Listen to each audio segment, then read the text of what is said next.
Hello to everyone. This is John Bernadovich. We're going to go ahead and get things started. Thank you for joining us. Super excited to be here today with a wonderful group of supporters of DisruptHR and DisruptHR Columbus. Again, my name is John Bernadovich. I'm one of the co-organizers of DisruptHR in the Columbus community. And I've got part of my team here as well. Many of the folks that are on this Zoom are either a sponsor and potentially a committee member.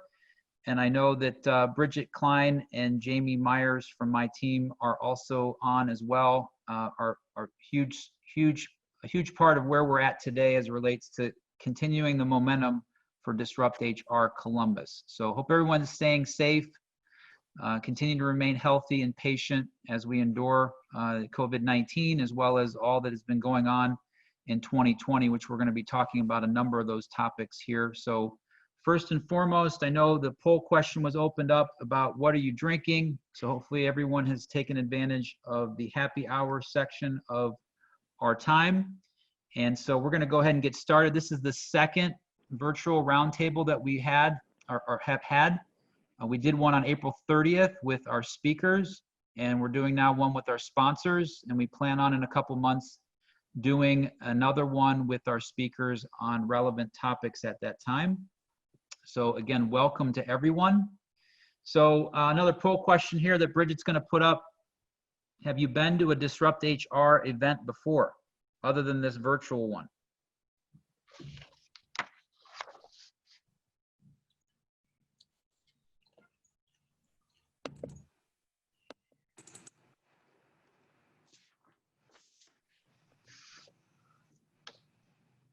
So Bridget, tell me the numbers once they come in, then I'll go on to the next slide if that's cool. Since you can see them, I can't.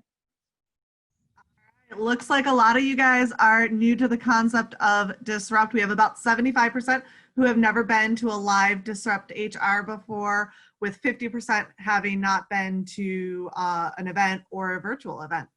So welcome everyone who is new to DisruptHR. Yeah, this is a little different than the normal format, and we're just continuing the momentum, and I'll give a quick review of the agenda. So I want to share an update on DisruptHR Columbus, talk about the topics we're going to review. We'll do introductions of the folks that will be speaking. We'll review our format. Throughout the presentation, we're going to thank our sponsors, even though they're on here. Without them, we would not have a DisruptHR Columbus event to the extent that we're capable of having. So a big thank you. The majority of the time will be spent on the virtual roundtable, and then we'll conclude our time together. So as far as the DisruptHR update, we do not have a new date set. Unfortunately, as all of us know, we're still trying to figure out what it looks like to be able to come together as large groups, which our DisruptHR event would fall into, having upwards of 300 people that were signed up or part of it, which was supposed to be a couple months ago.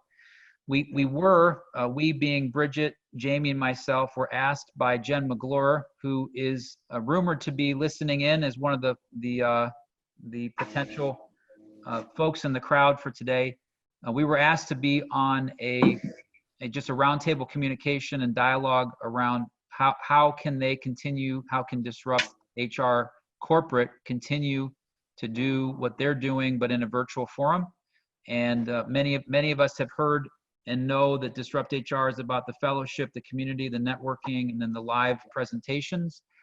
But the ability to do that in the short term and maybe medium term is compromised. So we continue to look at ways to bring you content. So we would love to get your feedback on today's event and any other suggestions you and the community may have. Go ahead and put that through email or on our Twitter, or if you want to put it in the chat feature, which Bridget will share a little bit about in a minute, please do that. So we're looking for your feedback there so we can continue on the momentum. As far as the topics go for today, first and foremost, we're going to talk about what's going on in our country, specifically around the social injustice, getting this group of people together to talk in particular about what HR can be doing from a diversity and inclusion perspective, and then what we as human beings that practice HR or work with them can do to encourage inclusion and belonging. We're going to also discuss how have our companies changed in the last 3 months, which I know we've been through quite a bit. We'll talk a little bit about the creative HR tactics and strategies that have come out of COVID-19 in these last few months. We're also going to ask the vendors to give their insights on how they can assist clients with their safety and compliance, maybe some of the financial hardships they might have run into, the companies that have maybe been impacted by COVID. And then we'll end on the hiring end as to how much the what I'll call candidate marketplace and job opportunity marketplace has changed, and what those particular candidates can do to put themselves in the right place to find the right position at the right time. All right, so I'm going to go ahead and go around the horn and introduce our speakers, and then I'll get into the format, and then we'll get into the roundtable. So when I shout out your name, just say hello, and then we'll move on to the next. So if you're muted currently, unmute, and then we'll get everybody to mute back so we don't have any feedback. So first and foremost on my list is Dawn DiMartino from Puzzle HR. Hi, everybody. There you go. Hi. From Solon, Ohio. Calling in from Solon, Ohio. Cool. Matt Banks. Hey, everybody. Welcome. Everybody knows Matt from Haraco. Thank you for joining us. Tara Frank, representing Ultimate Software. Tara. Hello, everyone. Glad to be here. Thank you for joining. Nathan Brush from HR Acuity. Hey everyone, Nathan Brush with HR Acuity, calling from Columbus, Ohio. All right, cool. Aaron Kolowski from Pradco. Aaron. Hi everyone, how are you? Welcome. Thank you, Aaron. Mary Thames from ADP.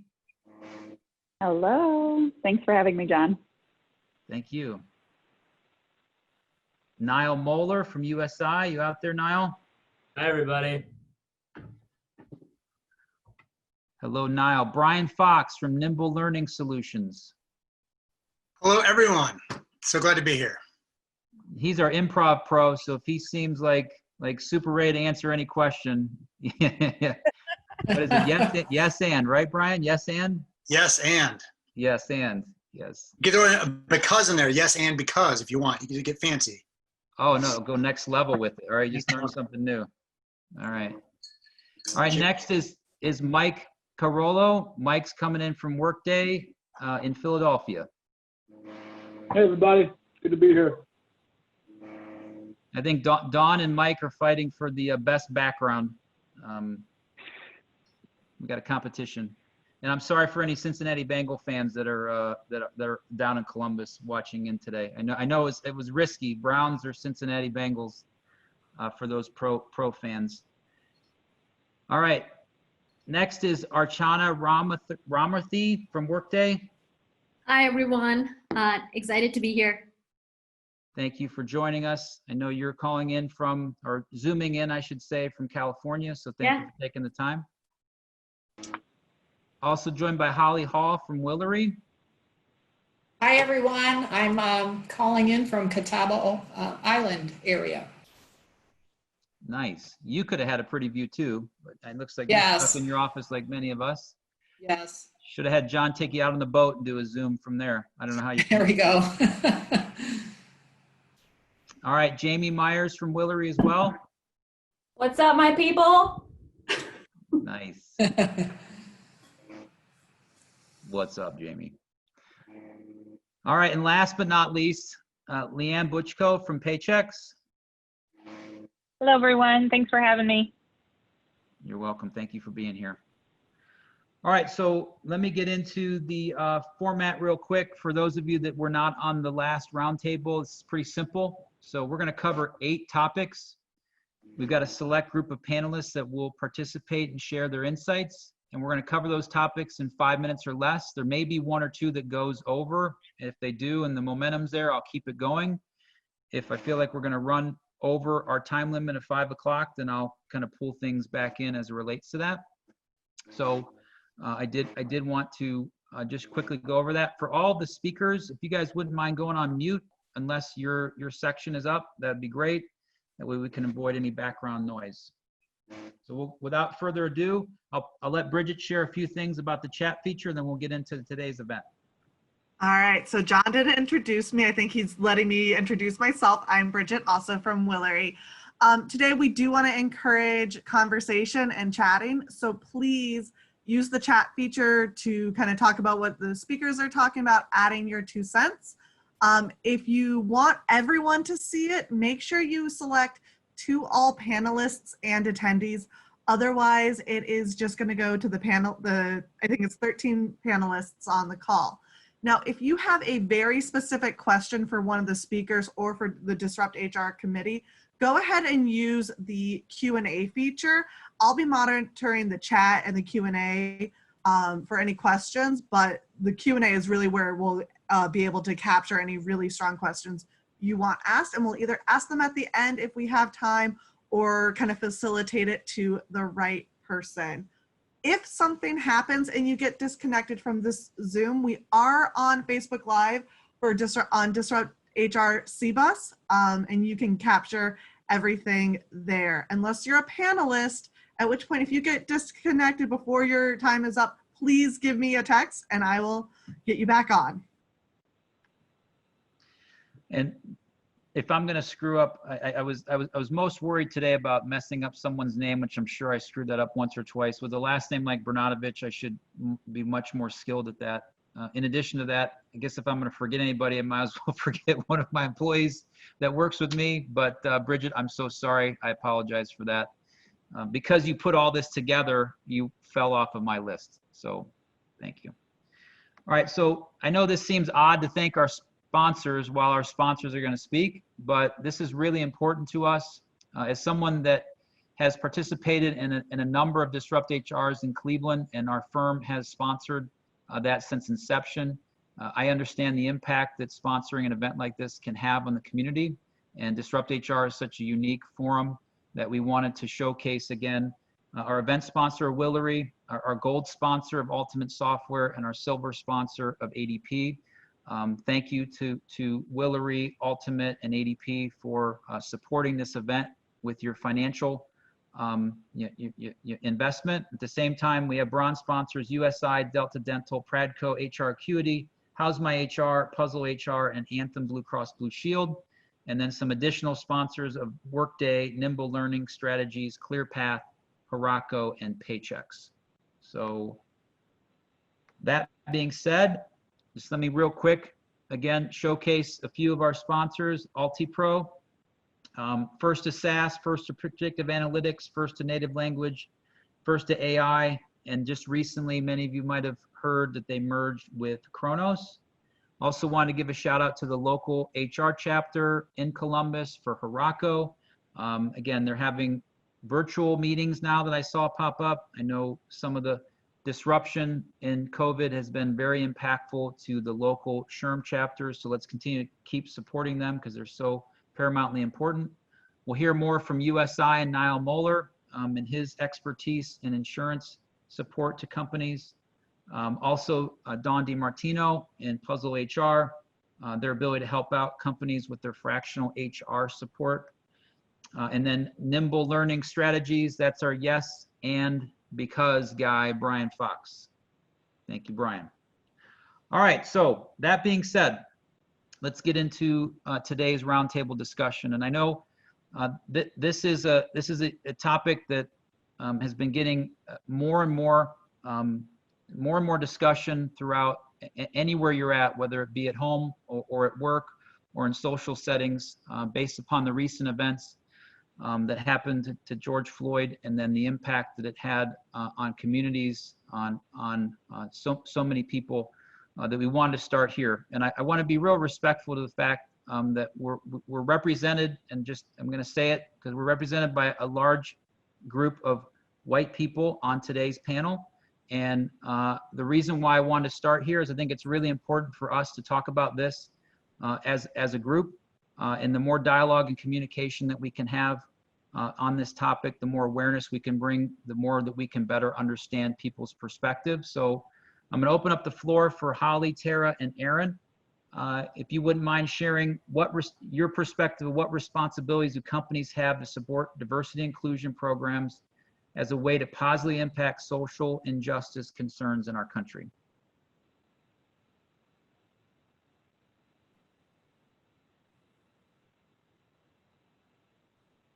Holly, Tara, Aaron? Yeah. There you All right. go, Holly.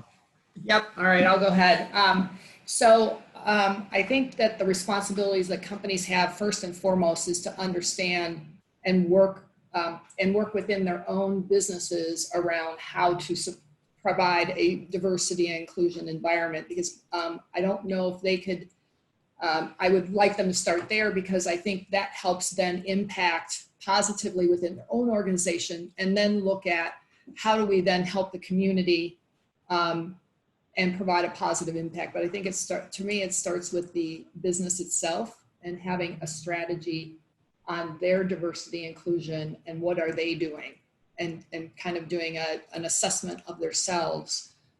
So I think that's one of the responsibilities they have. I also think that there is a way to, that they should include not just HR being the person who's leading it or the group that's leading it, but the also it should be business leaders in the company that should be helping to support that and providing a way to positively make an impact in their own organization. Good points. Thanks, Holly. And I would. This is Aaron. Go ahead, Aaron. Okay. Thank you, Tara. I appreciate it. So it's different in every organization, especially size-wise, right? I mean, some of the larger organizations have built out D&I or DE&I type organizational structures to where they have resources for this, or prove out that they focus on it when it comes down to it. And too often, really, do we see this type of scenario that's going on, and especially a focus on that. It's situational because of social arenas bringing light to it, and then it just kind of falls off the radar.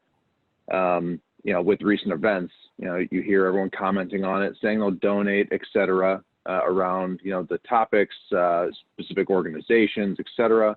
And don't get me wrong, that's great, but what does that change long term? When it comes down to even the point of inclusion at this point. I've got my master's in organizational development, and when it comes down to it, I mean, some of the structural aspects of diversity and equity at this point are more relevant at this juncture. Inclusion in itself is somewhat demeaning, right? That means that someone is not included in it at some point. It gets to where it should be looked at as a foundational element of an organization, not a nicety.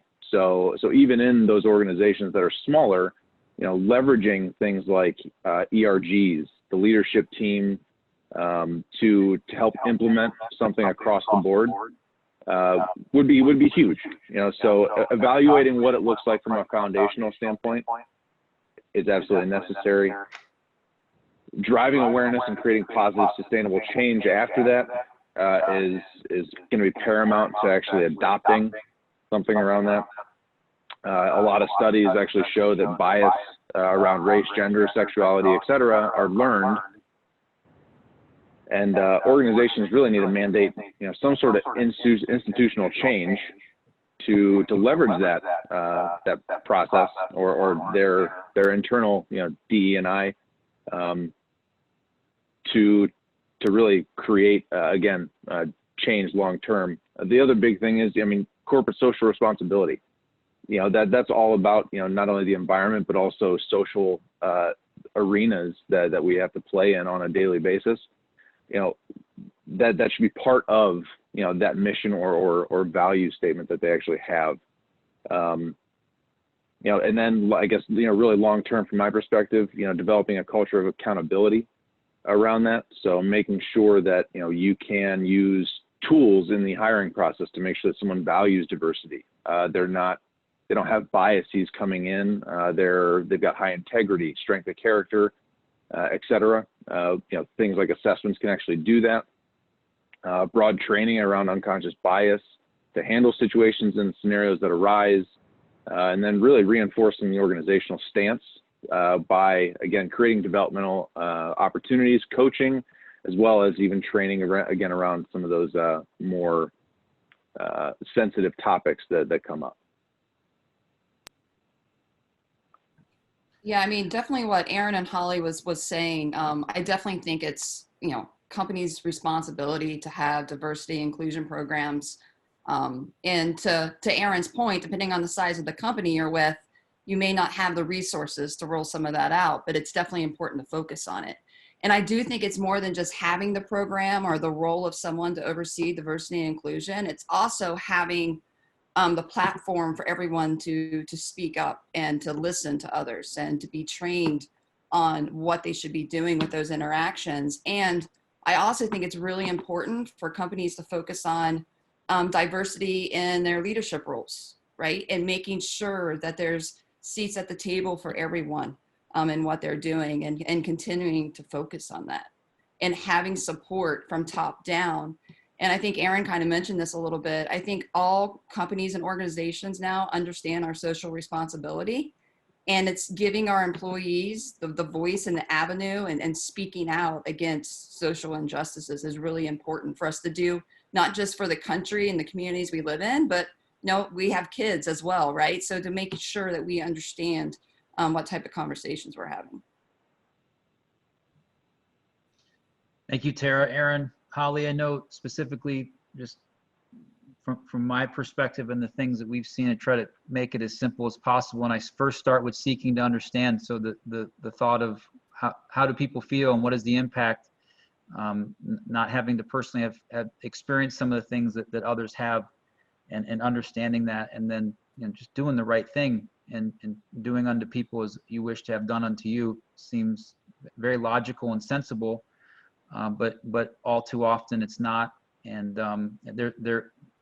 this is a really great country. It's a really great world. There's a lot of really great people, but there's also some that aren't.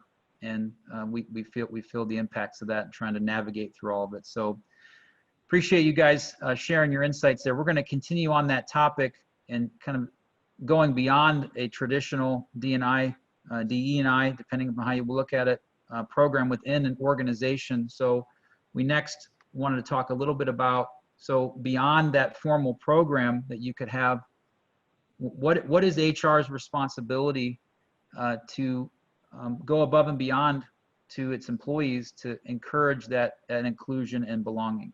So I know we had Brian and Nathan were going to share their insights on this topic.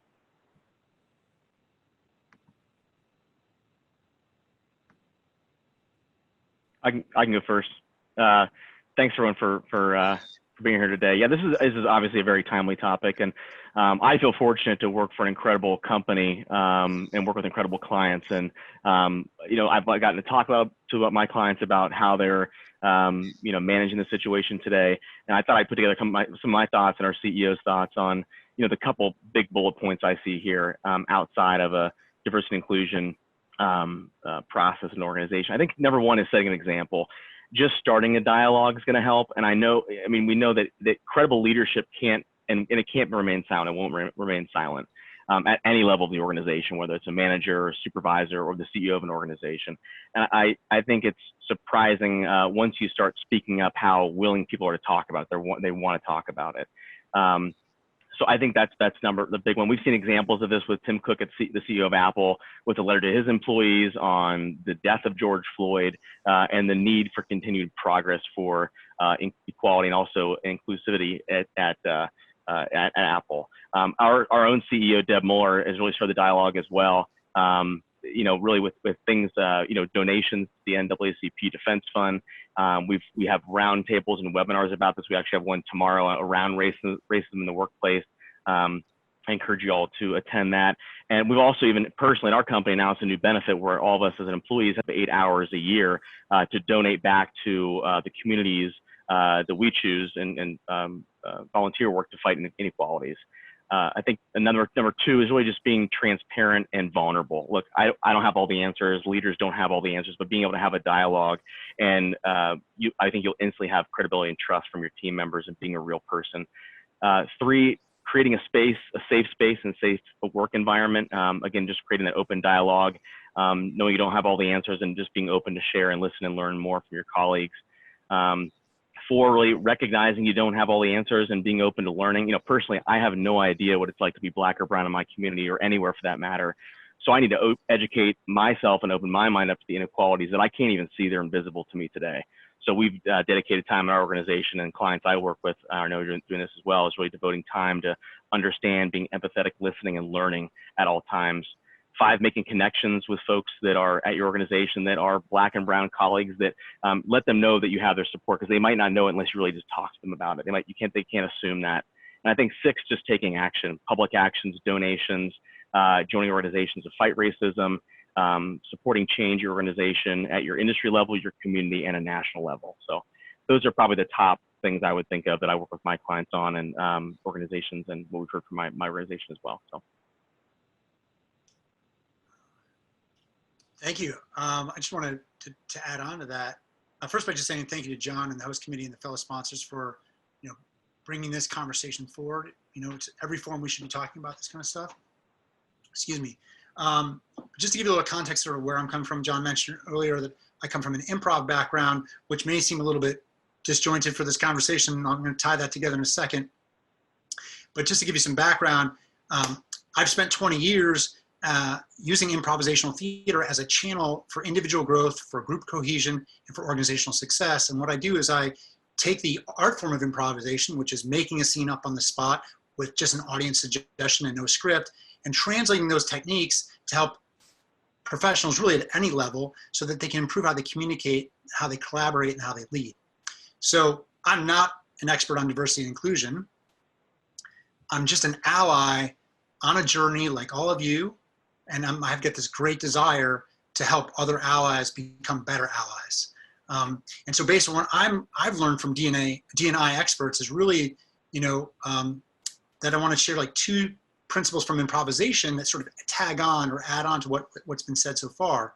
And it's really more about on the personal level. We've sort of gone organizational, a little bit of mix in organizational and team, and I'm going to go down to the individual level. So the first thing I want to say is really, number 1, be prepared. It's just this idea that improvisers just make everything up on the spot, but there's a lot of preparation that goes involved. And one thing is, improv performers are really encouraged to learn about history, pop culture, and current events so that they can take any suggestion they get from the audience and weave it in and make it relevant to the scene they're working on. So as an ally, it's really our responsibility to learn more about the African American and Black experience. And that includes our country's history, dark history of racism and discrimination, both in the culture, but also in business. So to learn about that is important. And we shouldn't just wait for the D&I training program to come along once a year or a handful of times a year or whatever it may be, that really just get out there and just do it yourself. And you don't have to have a PhD in African American studies overnight. It's really just about taking one step at a time, a blog, a video, a book. I love the show Blackish, if you know that sitcom. It's an award-winning sitcom.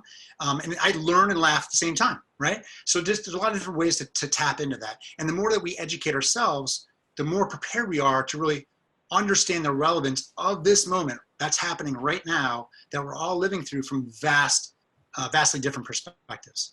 And the second sort of improv tip that sort of relates is that an improv player needs to give space. So an improv player needs to give space so that her partner can lead. It's not just always about you. So in this case, as being an ally, it's a similar situation. You really want to choose wisely when you check in with your Black colleagues. There's, depending on what expert you're talking to, some say, hey, maybe that's not what they need right now. And others saying, yes, we want that support. So you have to be, as an ally, you have to be sensitive to like, when is that right time? So just as an example, like it's based on the relationship and context. Maybe your Black coworker from accounting who you see once a year, maybe he's not the right person, the right time to sort of debrief the book club conversation you had on racial justice the night before as you're about to both walk into the bathroom, right? That maybe that's just not the right time, moment, or person in that moment. However, if you have significant relationships with Black colleagues and you feel that they're comfortable in having this conversation and they're open to that, then be there for them, right? And give them that space to share their feelings, their thoughts, what's going on for them without interruption. And I think this next part is important. It's really about focusing on your partner in improv and how can you focus on that other person. So unless your colleague asks you, don't share your personal feelings, your personal perspectives on it, because sometimes that can be misinterpreted as just more white-centeredness. It's just about you, right? So really make it about them. And I think that that's going to build the trust when you're focusing on that other person. And really your contribution is just thanking that person for trusting you and being appreciative of that opportunity to learn their personal experience beyond whatever you're reading in a book or blog or whatever it may be. And so I think if you're taking the suggestions people made before, as well as the 2 other tips, I think it's about being a good human being. And when you do that, then that leads to a more supportive work environment that's really going to meet the time that we're in, where these paradigms are shifting and we're opening our eyes. We as white people are opening our eyes in maybe ways that we should have done decades ago. So anyway, that's my 2 cents on this topic. Thank you for listening. No, yeah, thank you, Brian and Nathan, for sharing. And I know I would say this, let's continue the conversation to the point that Aaron made earlier, that's just not in this period of time. Let's make change. We're all part in it. And again, good human beings driving a change that needs to be made. It's been long overdue. So appreciate everyone's insight. So this year or this decade, however you want to share it, has been one unlike any other. And we've dealt with a lot of different change. So I was hoping to get some additional perspective from a number of folks on the panel here about how has your company changed as it serves you as an employee and your customers over the last 3-4 months. And I'm going to start out with our guest from California, Archana from Workday. If you wouldn't mind starting things off, and we'll go around the horn. Yeah, no problem. I wanted to sort of add one point to the discussion earlier about diversity and inclusion before moving on. I just felt like, as the one person of color in this group, I can probably add one item to this. We talk a lot about diversity and inclusion, but the one area that we forget to talk about a lot of times is belonging. It's not just important to hire people of color within organizations, but you want to make sure that they feel comfortable in the teams that they're part of. Someone once told me diversity, inclusion, and belonging sort of go hand in hand. It's about, sort of asking someone to dance or inviting them to a dance. The second part is asking them to dance with you. But the third part, which is belonging, is playing music that they understand and they're comfortable dancing to. So that's just one aspect that I wanted to sort of point out before moving on to our question around what's actually changed in companies with respect to our employees as well as customers. And from my side, personally, there have been so many learning moments over the past 3 months. It's with COVID and with all of the racial injustice concerns that we're seeing around the country. And I feel like this has been the time where we as a company specifically have stuck closer to our core values of putting our employees first and our customers second. And I feel like that's actually helped us come out much stronger. And I personally sort of feel safe, assured, supported, and listened to during this entire period. Thinking about just employees, one of the major things that's happened is communication. I'm pretty sure every company is going to agree with this. Building strong communication programs, town halls, forums, all hands for people to be very aligned to their vision, to feel connected to the rest of the C-level executives, and the bottoms up and top down initiatives to get people together. The second aspect that I would talk about is mental health. I think with everything going on, it's important for companies to support employees from a mental health perspective. We got subscriptions to Headspace, and I've regularly sort of used it over a period of time with meditation exercises and everything, which has really been great. And from a giving back perspective, lots of organizations and people are looking for help right now. So I am personally grateful for Workday for giving us the opportunity to sort of volunteer with organizations during work hours. So I work with Battered Women Justice Project, which is dealing with domestic violence in the United States. That's actually gone up a lot in this period. There was also Workforce Week, which helped people sort of job seekers understand how they can look at jobs at this point. And the icing on the cake, I would say, from an employee perspective, is maintaining the culture through happy hours, or be it the doggy channel where we're all talking about our dogs, or people, the women in tech events, basically building that sense of community around the topics that we're looking at. And from a customer standpoint, I think we're all empathetic to the fact that we all serve healthcare companies, numerous e-commerce platforms, telecom organizations, grocers, manufacturing firms, insurance companies that are all changing how they're working. So for us, there's been a huge pivotal change in our organizational philosophy and products that we support, making sure people can make those payroll changes on time, making sure financial closings can happen virtually. People can get the reports required to understand where their people are and figure out what they're going to do with respect to shutting down offices or bringing people back to work. The focus has been on personalization and self-service to help companies sort of get up and running very fast without having to worry about deploying more people on the ground for support initiatives. So I'll probably stop with that. I know we have other people who want to share their thoughts on this topic. Awesome, though. Thank you for sharing. Mary? Sure, I'd love to go next. So just to kind of piggyback on what you had said in regards to communication, I think that that has been definitely one of the biggest compliments to ADP as an employee. They've done a good job in communicating how important we are as their employees through all of this change. One example is our CEO made a decision to give each of the employees $1,000 back in March when this was all happening, because he knows how hard it's going to be over the next coming months to survive, no matter what level of the organization you are in. And to me, that just spoke volumes. Being a organization that is looked at with a magnifying glass every single day from financials in the stock market, to take that step and make us feel appreciated as the employees. They've also communicated a lot about their reopening plan, and they're not in a hurry. They've created pilot programs, but they're not in a hurry because they care about us. They care about our clients, and they don't want this to spread any further. And I think that was really important, again, for me as an employee of ADP. So communication has been a top priority for ADP to all of our associates, but also creating communication plans for our clients that we serve. A lot of our clients come in all shapes and sizes, and some of them don't have the resources to, create their own employee communication kit. What should it include? Or have a checklist of how do I return to work? So again, communication for me as an employee, but also for our clients, I think has been one of the top priorities. I think that ADP has done a really good job, and I've read this on a lot of social media. This is all the same storm that we're all living in, but we're all in very different boats. There are some organizations that have been essential. They haven't had the luxury of coming and working from a home office like I have.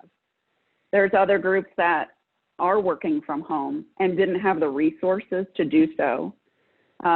Didn't have the broadband and the structure and what is Zoom meetings? How do I operate in this fashion while my children are also trying to learn from home?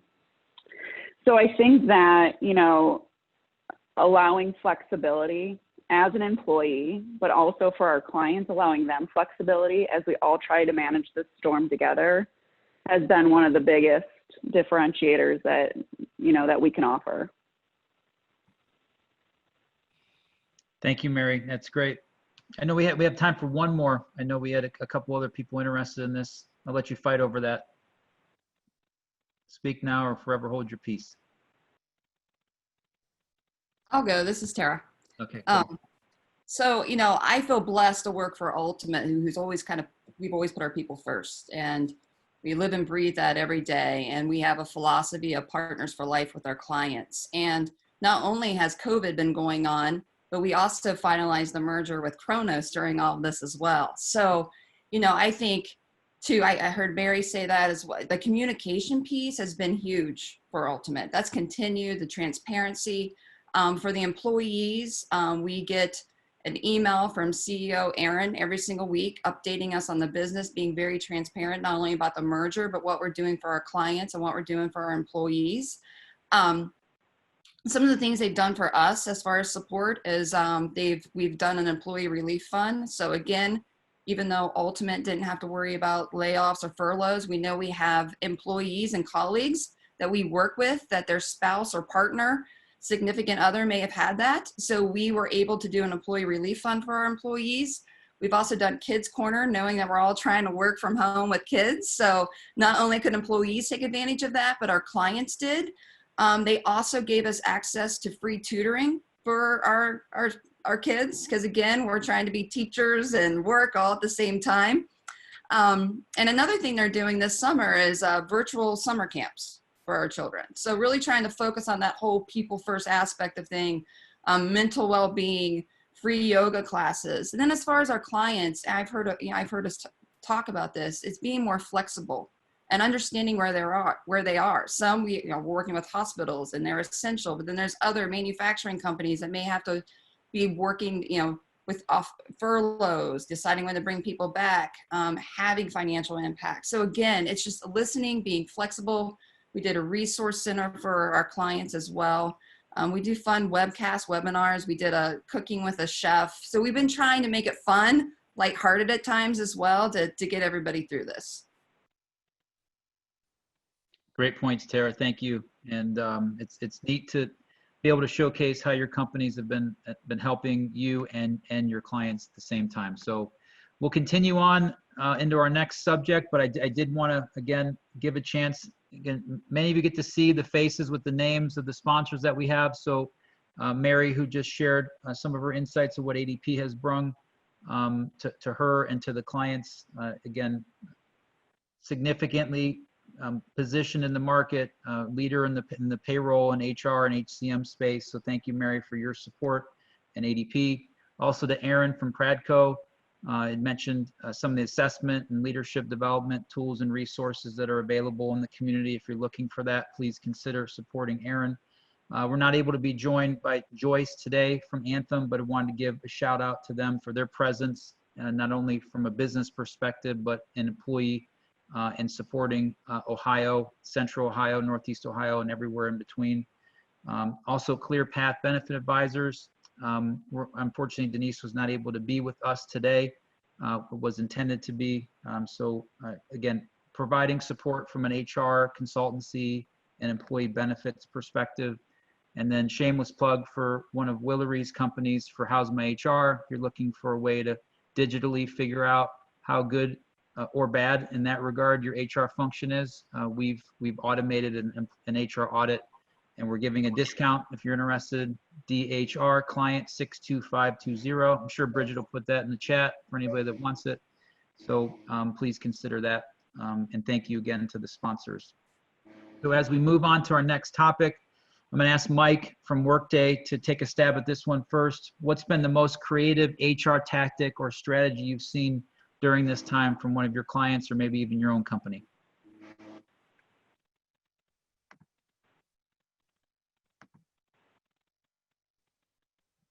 Oh, you're on mute, Mike. First guy to do it. There we go. Hopefully not the last. I'll feel a lot better. So I'm actually going to use an example from Workday. Early on in the self, quarantine phase back in April, I believe we had our first global town hall meeting. And when I say global town hall, this was our CEO on down, including every employee globally. And certainly not a small undertaking, right? Even for us to coordinate that. And it meant a lot. In addition to all the other things that Workday has been doing that you've probably, seen or read about in terms of monetary support for employees and donating to, Black Lives Matter organizations.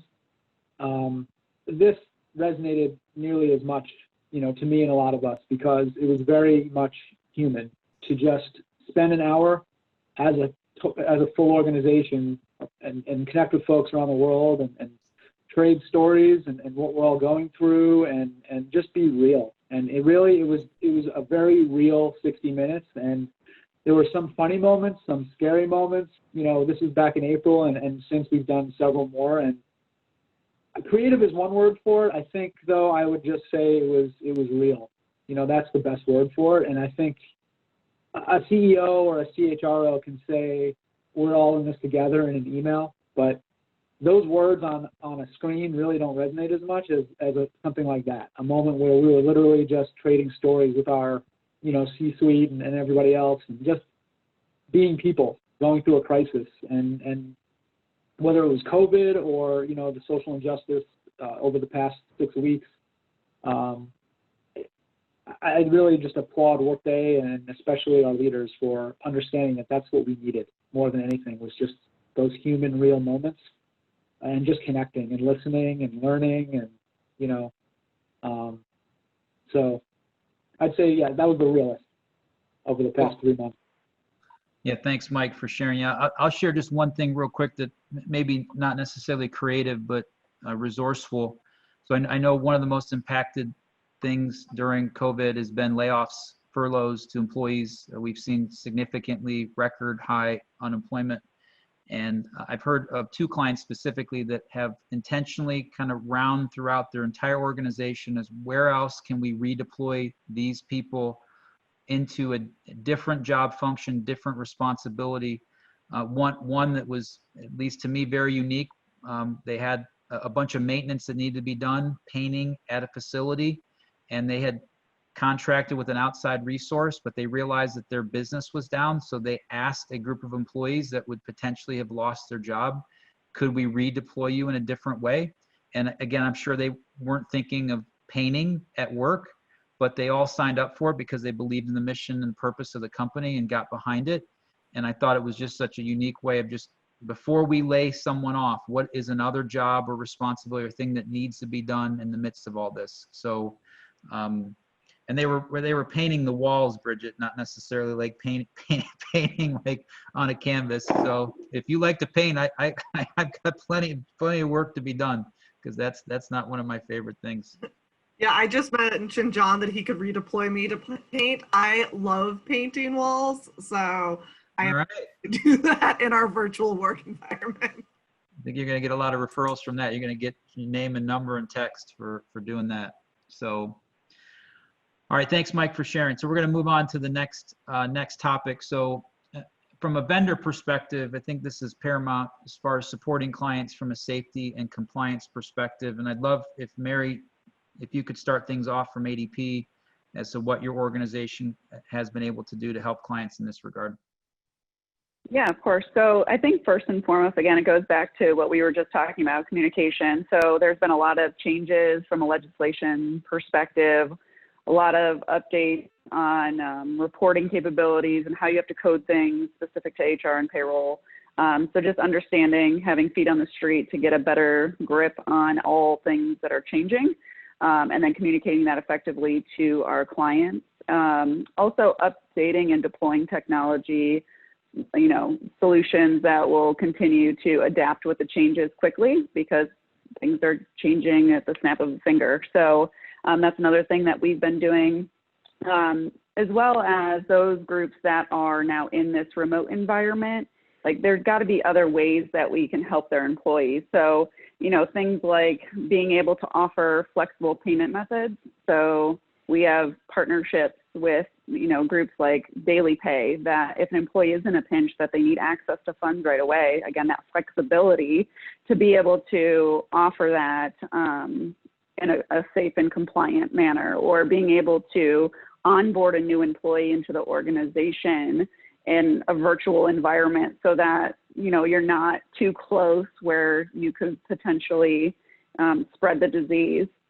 And then, I think that there are also some groups that are already back at work and they're looking for ways to screen employees or have employees self-screen, going back to the safety aspect. So there's opportunities for employees to self-screen and report that information back to management through attestation. So there's a lot of different options that we, have been helping clients with. And again, every client is unique and different, and they all are needing different things. So it's just dependent on the group, but those are a couple of the things that we've been able to offer for that flexibility.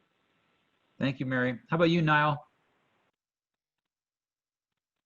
Oh, you're on mute. Mike, join the club. There you go. I'm back. Here we go. Nice. Just to kind of piggyback on what Mary said, there's so much information out there, and this is impacting businesses in so many different ways. The first thing we did is kind of create a repository of where we can house all these updates, because we can't push them out fast enough, it seems. So I actually put a link to our public health emergency section in the chat. So feel free to check that out.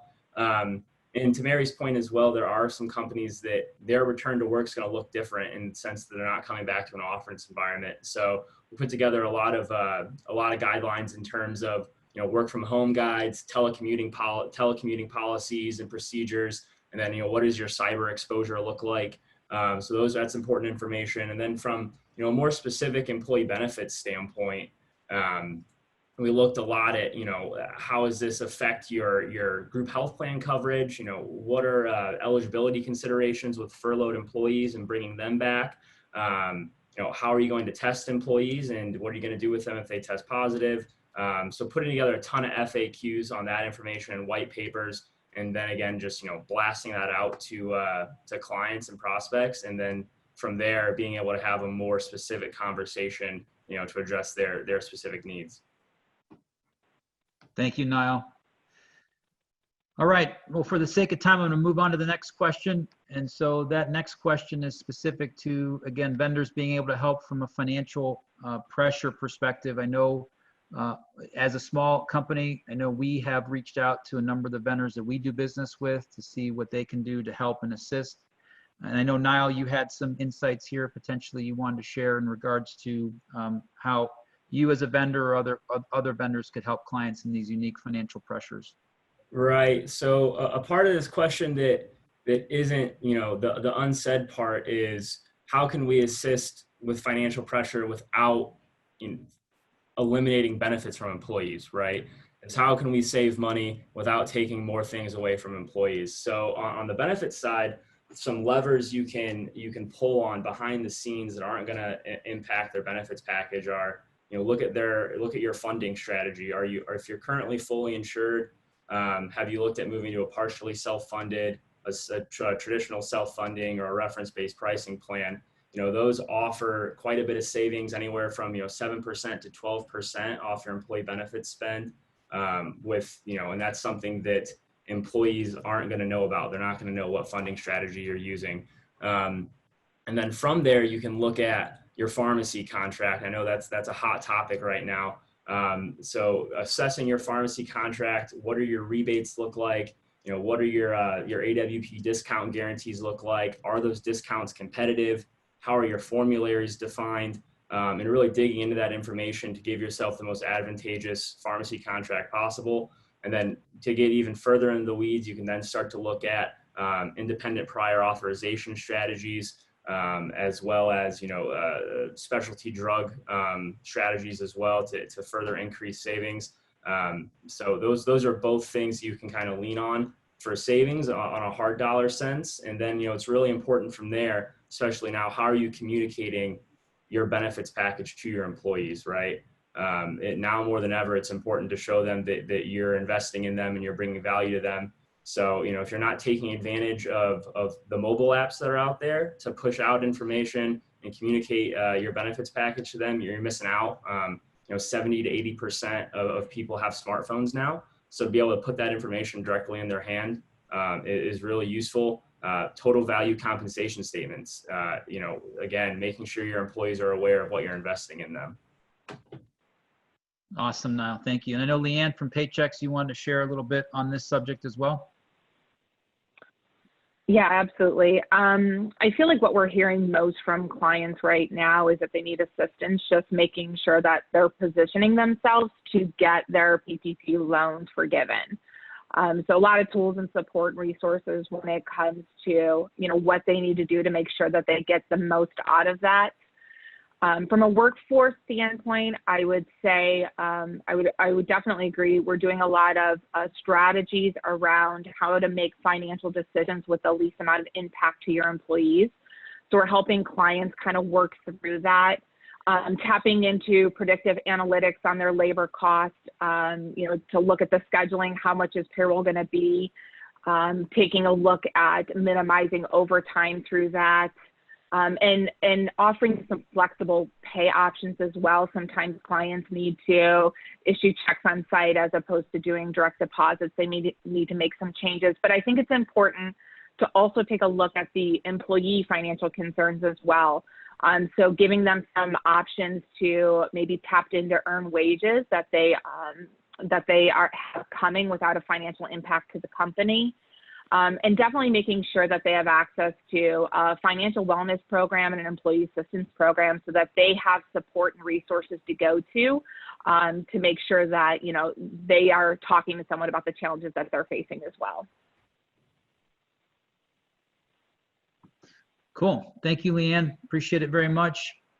All right, we're going to bring it down the home stretch and try to be as close to on time as possible. I don't think we're going to be on time, but we'll be just 5 minutes over, so you can continue. Maybe we'll get one more drink, and we can have that after 5 o'clock. Real quick showcase. I'll just share real quick. Our purpose at Willery is to empower people. Obviously, it never meant more than this time, and I'm super excited to be joined by great people like Bridget, Holly, and Jamie as we strive to share that mission and bring it to the community. Also wanted to thank Workday, Mark and Archana, for your support today and giving your time and effort and insight specifically to Disrupt HR Columbus and the other communities that you're serving in that regard.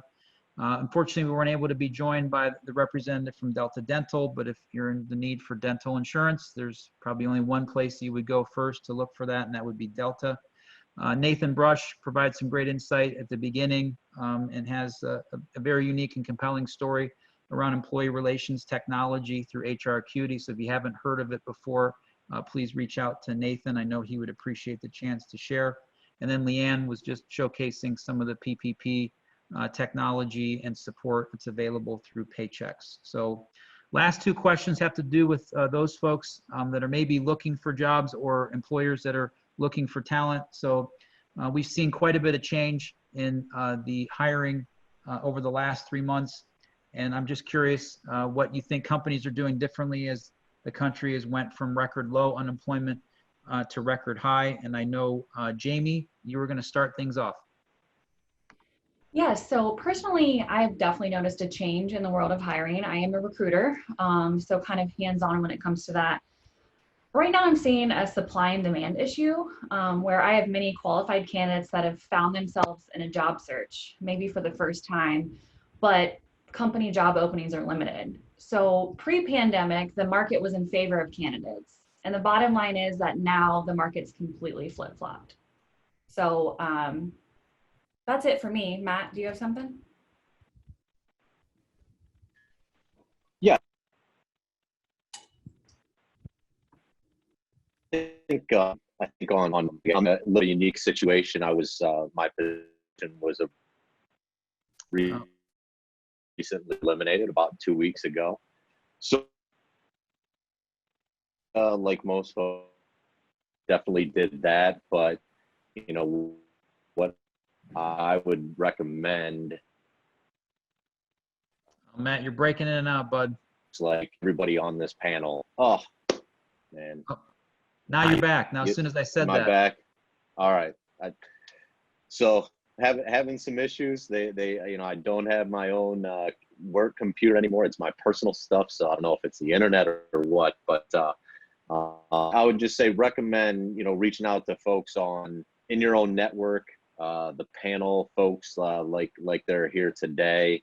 I've spoke to quite a few of the individuals today, and I've got a couple promising things on the horizon. But yeah, just reach out to your network. I mean, whether it's a competitor or somebody that you've known for a long time. But LinkedIn, networks, Harako has been great for me, and same thing with Disrupt HR has been great. So.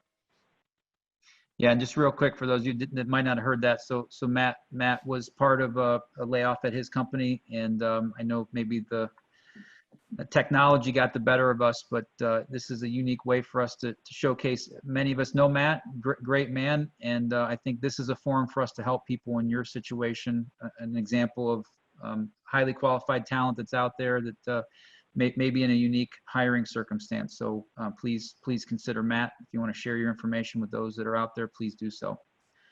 And Aaron, I know you wanted to share something on this front because you're heavily involved in the hiring side and assessments and whatnot. Yeah, so from a selection standpoint, it's some of our tools are absolutely applicable here in regards to an applicant saturated market, like Jamie was describing, because when it comes down to an organizational fit, position fit, cultural fit for someone coming in, you know, we can absolutely help with that. But when it comes down to the market, I mean, even with our clients, it's been hit or miss. You know, some people have accelerated hiring due to demand and growth, while others have contracted and, you know, either frozen, laid off, or furloughed a percentage of their workforce. So it's crazy to say the least. You know, I know they just announced recently that we were in a recession, but at the same time, like this isn't a recession, it was a complete shutdown, right? So it's a complete different scenario all the way around. So it wasn't specific to manufacturing or technology or something like that. It was across the board. And that's why, you know, I've been in sales and sales leadership most of my career. And when it comes down to, you know, someone revenue generating being laid off, that was, you know, I've hardly ever seen that before. And, you know, this is a completely different scenario. So making sure that, you know, you've got the right people in the right seats going back as people ramp up or reboard employees is going to be key. Thank you, Aaron, for sharing that, and appreciate those insights. So, all right, we'll come to the last question. Oh, Bridget's got that now for me, sorry. So I'm going to put Jamie on the spot. I know, Matt, we were having some technical issues, and I also know you probably shared a few things as it relates to resources and connecting through Heroku and whatnot. But Jamie, do you have any advice, best career advice or search advice for those candidates that may be actively looking? And I do know that there have been some chats already in the Zoom. So Matt, please check that out, because you might have a lead or two on an opportunity. So appreciate that. Yeah, so active candidates, the first place I would go is my LinkedIn profile, of course, because I can help you. No, seriously. But in all seriousness, LinkedIn is the answer. And Matt did touch on this, but LinkedIn's the place to be. Before you do any networking or connecting, though, please clean up your LinkedIn profile. Make sure that your resume matches your LinkedIn. Make sure that you have a professional headshot. Don't use the one of you doing a keg stand over the weekend. That's not a good idea. It won't go over well with hiring. Once your profile is ready, make sure you're connecting with the right people. There's career coaches out there, Tim Sackett, who's a talent guru, local HR leaders, local community organizations that have groups like Heroku, for instance. Next, third-party recruiters. We do have a pulse on the market. If and only if Willery can't help you. I do know some local third-party agencies that can. Feel free to give me a shout if you need anybody. Finally, post your resume on Ohio Means Jobs. We have seen a lot of really qualified candidates that have posted their resumes on there. So if you're active, post it on there. That's it. All right, thank you, Jamie, appreciate it. And thank you to all the sponsors and those that participated in today's event. You are more timely than the speakers were, so I'm gonna give you a round of applause. We got through that in probably 15 minutes less, and I know we covered some really unique and you know, sensitive topics, which I know are important. To continue that dialogue, I would go back to that point earlier that was made, that let's just keep talking about these things. Let's not make any excuse for what has happened, but let's take action on making a profound impact going forward.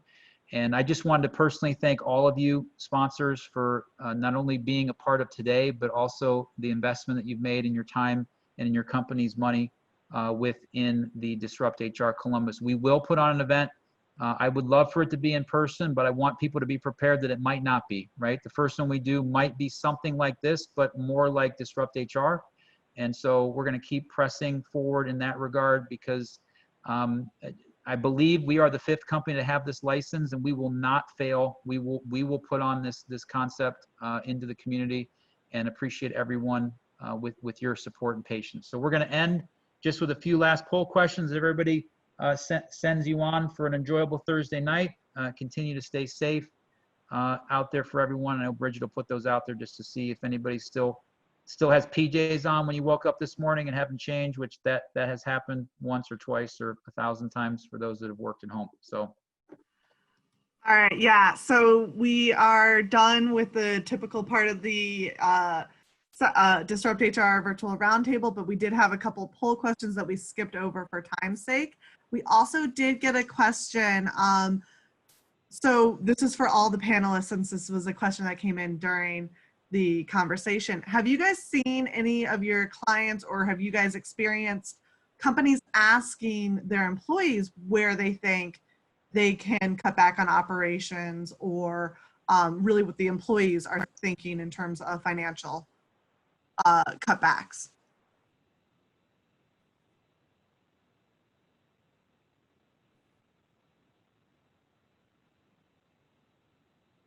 You stumped them, Bridget, whoever that was. I think I can probably take that one. That question is interesting because it depends on how that question is asked and the context for asking that question. So I think as long as companies are upfront about why they're asking that question, I'm pretty sure that's being looked at in pretty much every company. Like, what are ways in which we can save some more money? What are ways in which we can redirect operations or folks to work on other things that are more impactful? And I think in the next few years, reskilling is going to end up being one of the biggest things that companies invest in anyway. So I think being upfront is important, and I'm pretty sure that all companies are thinking about how they can reduce cost of operations. That's part of regular business. It just needs to be done in the right way, and the question needs to be asked in the right manner.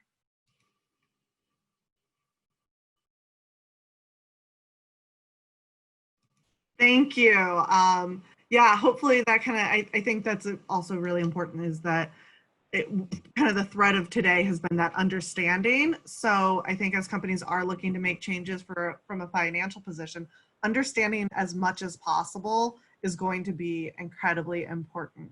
So I did launch one poll about what kind of Zoom participant you are. It looks like you guys think you don't have technical issues or anything. So we'll see on any future Zoom calls if that holds up. So how many of you guys are wearing PJs right now?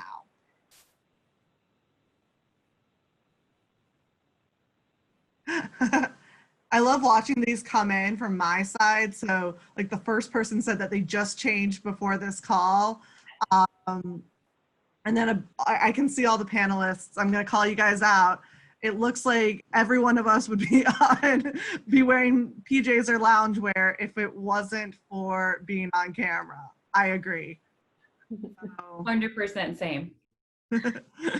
Jamie and I very I often. just love the reference to the mullet. I just can't get that, like when people are like, I'm wearing a shirt on top and PJs on bottom. I'm like, so a PJ mullet. All right. And then the last question, poll question, I think, you know, as we've all kind of gotten used to working from home for the last couple months, and now for people who are returning back to the office, like, what do you wish you could take with you into the office? And I'll be honest, this question kind of came from, you know, the fact that these are the things that terrify me if I ever had to go back into an office. So, you know, the whole like smelly microwave, or having to, going back to wearing real clothes all the time.